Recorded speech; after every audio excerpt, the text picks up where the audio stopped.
It sounds to me like we are about to hit a wall. Let's talk about the U.S. economy. The U.S. economy appears to be hanging by a thread, by the way, and you wouldn't know that by looking at Wall Street and the exuberance over the massive AI infrastructure build out that they're all very excited about, celebrating the earnings reports of companies like CoreWeave last night. Instead, talk to average Americans and the latest inflation numbers just out today, and look at the consumer sentiment index. In fact, its consumer sentiment is now worse than the depths of the 2020 lockdowns.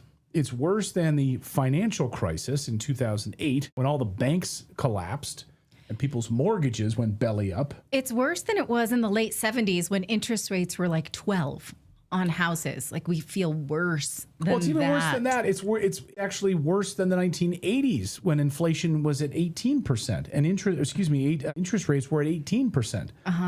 It's even worse. So that consumer sentiment is worse than that. New inflation numbers out this morning show that the consumer price index jumped nearly a point from this time last year. So you can see there 2.5% up to 3.4%. By the way, do you think that number is accurate or way low? Way low. Of course, so many experts have called this a K-shaped economy, where different parts of the economy move in different directions, meaning the wealthy, the tech industrial sector continues to move up, do very, very well. Wall Street, middle class and average Americans continue to go down, creating that K-shape. So first of all, just maybe on the Scott Benson point of this K-shaped economy, is he right? Is it officially dead?